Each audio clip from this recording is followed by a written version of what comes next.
వేల కోట్ల రూపాయల మద్యం కుంభకోణంలో తన సహచరులు, అనుచరులు, బంధువులు, మిత్రులు అందరూ కూడా జైలుకి వెళ్తా ఉన్నాడు ఒకడొకడు. వాళ్ళ తర్వాత మొత్తం ఏళ్లన్నీ కూడా తాడేపల్లి ప్యాలెస్ వైపు చూపిస్తా ఉన్నాయి. ఈ అంశం పెద్ద చర్చనీయాంశంగా ఉంది రాష్ట్రంలో. ఇటువంటి అంశాల నుంచి పక్కదారి పట్టించడం కోసం ఇలాంటి చౌకబారు పనులు చేస్తా ఉన్నాడు. ఆ ప్రభుత్వంలో కాదు, నీ ప్రభుత్వంలో జగన్ పాలనలో ప్రశ్నిస్తే నేరం అయిపోయింది. ప్రజలు స్వేచ్ఛగా మాట్లాడుకుంటున్నారు, స్వేచ్ఛగా ప్రశ్నిస్తున్నారు, స్వేచ్ఛగా తిరుగుతా ఉన్నారు. ఈ ప్రభుత్వంలో నువ్వు సొంత చెల్లిని ప్రశ్నిస్తే బయటకు నెట్టింది నువ్వు. నీ లోపాలు ఎత్తి చూపినందుకు బాబాయిని నట్టనెలున నరికి చంపించింది నువ్వు. ప్రశ్నించక ముందే జైలుకి పంపింది నీ సహచరుడుగా ఉన్నటువంటి విజయసాయి రెడ్డిని నీ దగ్గర నుంచి ఎల్లగొట్టుకుంది నువ్వు ప్రశ్నించడం నేరం అని మా ప్రభుత్వంలో మాట్లాడతావు. ప్రజలకు తెలియదా? మంగళగిరి నుంచి తీసుకొచ్చారంట. మంగళగిరికి తెనాలికి ఎన్ని కిలోమీటర్లు అండి? 18 కిలోమీటర్లు. నేరస్తుడు మంగళగిరిలో ఉంటే తెనాల్లో నేరం చేసి మంగళగిరి నుంచి తీసుకెళ్ళడం పెద్ద ఇష్యూ. నువ్వు హైదరాబాద్ నుంచి రఘురామకృష్ణరాజు గారిని తీసుకొచ్చావు గుంటూరు, హరికాల కోటింగ్ ఇప్పించావు. కేసులు నడుస్తా ఉన్నాయి, దానిలో కూడా మరి జైల్లోకి పోతా ఉన్నారు. విశాఖ నుంచి నలందా కిషోర్ ని కర్నూలు తీసుకుపోయావు. ఏమి నేరం చేశాడని కరోనా టైంలో లూడిపాల నరేంద్ర గారిని పొన్నూరు నుంచి విజయవాడ తీసుకుపోయావు, రాజమండ్రి పంపించావు. కొల్లూరు రవీంద్ర గారిని మచిలీపట్నం నుంచి రాజమండ్రి పంపించావు. మాజీ మంత్రులు, ఎమ్మెల్యేలు నువ్వు చేసింది.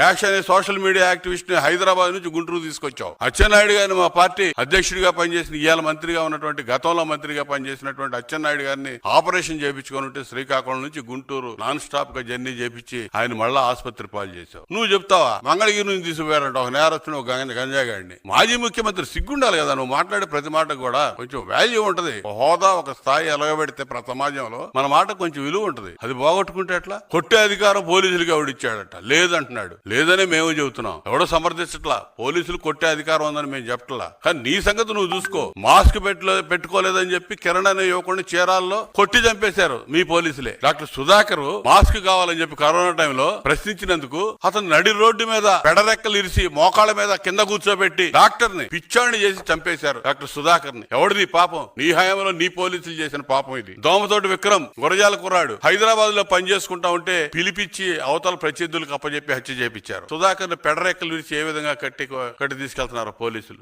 డాక్టర్ ఇతను రౌడీ షీటర్ కాదు, గంజాయి బ్యాచ్ కాదు. సిగ్గు లేకపోతే సరే. ఇవాళ డిప్యూటీ స్పీకర్ ఉన్నట్టు రఘురామకృష్ణరాజు గారిని పోలీసులు ఏ విధంగా వేధించారు చూడండి. అరికాల కోటింగ్ పెట్టి ఏ విధంగా ఇబ్బంది పెట్టారు. ఆ రోజు ఎంపీ నువ్వు చెప్పే జాన్ విక్టర్ లాగో, రాకేష్ లాగో రౌడీ షీటర్లు కాదు, గంజాయి బ్యాచ్ కాదు. ఇసుక దందా గురించి నీ పార్టీ నాయకులను అడిగినందుకు స్వయంగా పోలీస్ స్టేషన్ లో శిరోమండనం చేసి అవమానించినటువంటి పరిస్థితి. సాక్షాత్తు రాష్ట్రపతి ఆఫీస్ ఇన్వాల్వ్ అయినా కూడా స్పందించలా నువ్వు మాట్లాడుతావు పోలీసుల గురించి. అదే విధంగా నీ పోలీసులు ఏం చేశారు? నీ దగ్గర ఉండేటువంటి ఎమ్మెల్సీ అనంతబాబు డ్రైవర్ సుబ్రహ్మణ్యాన్ని చంపేసి డోర్ డెలివరీ చేసే శవాన్ని దిక్కులేదు. నీ పోలీసులు కేసు కూడా పట్టించుకోవాలి. అటువంటి నువ్వు ఇవాళ దయ్యాలు వేదాలు వాళ్ళు ఇచ్చినట్టుంది. నువ్వు పోయి తెనాల్లో నువ్వు యాగి చేయటం అనేది జనం నవ్వుకుంటా ఉన్నారు.